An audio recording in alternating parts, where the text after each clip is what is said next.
রহমতুল্লাহি ওয়া বারাকাতুহু। রাঙ্গুনিয়া উপজেলার সরববাটা ইউনিয়নের ৫ নম্বর ওয়ার্ডত জাঁকজমকপূর্ণ আয়োজনের মধ্যে দিয়ে তারেক জিয়া ঐক্য পরিষদের কার্যালয় উদ্বোধন ও ইফতার মাহফিল অনুষ্ঠিত হয়ে তারেক জিয়া ঐক্য পরিষদের সভাপতি আহমদ আলমগীরের সভাপতিত্বে এবং মোহাম্মদ রহিমের পরিচালনায় এর অতিথি হিসেবে উপস্থিত আছেন সরববাটা ইউনিয়ন বিএনপি সভাপতি মোহাম্মদ জাহাঙ্গীর আলম, সাধারণ সম্পাদক ইঞ্জিনিয়ার ওসমান গনি, সরববাটা ইউনিয়ন পরিষদের সাবেক চেয়ারম্যান মোহাম্মদ আলমগীর চৌধুরী, ৫ নম্বর ওয়ার্ডের সাবেক মেম্বার মোহাম্মদ আফতার উদ্দিন, আবুধাবি বিএনপির সহসভাপতি মহিবুল্লাহ মারুফি, যুবদল নেতা দিদার সহ আরো বোধকেই নির্বাচন আর সেন্টারে ১০০ হব না আর গেলাম এত কিছুর পরও ইয়ার একমাত্র আনন্দে আর বিএনপির নেতা হলো খনক কর্মী বান্ধব খন এলাকার কোনো আসন করে যাক এর পর আওয়ামী লীগের ক্ষমতা আসছি আওয়ামী লীগের ক্ষমতা আইনের পর আর বাইরে গিয়ে তারেক জিয়া ঐক্য পরিষদের সম্মানিত সভাপতি, সরববাটা ইউনিয়ন বিএনপির সভাপতি, সরববাটা ইউনিয়নের সাবেক সফল চেয়ারম্যান সহ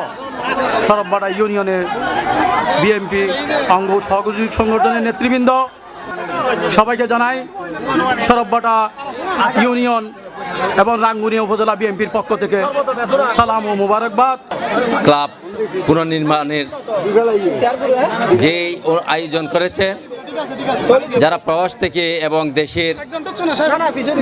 এই ক্লাবের জন্য সাহায্য সহযোগিতা করেছেন এবং যারা শ্রম দিয়েছেন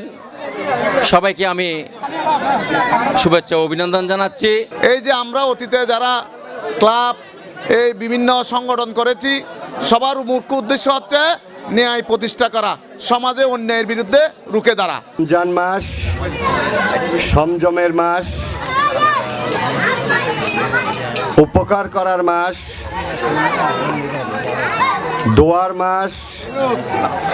এবং মানুষকে মাফ করার মাস, আল্লাহ সুবহানাহু ওয়া তাআলার রহমতের মাস। C plus TV, Chittagong.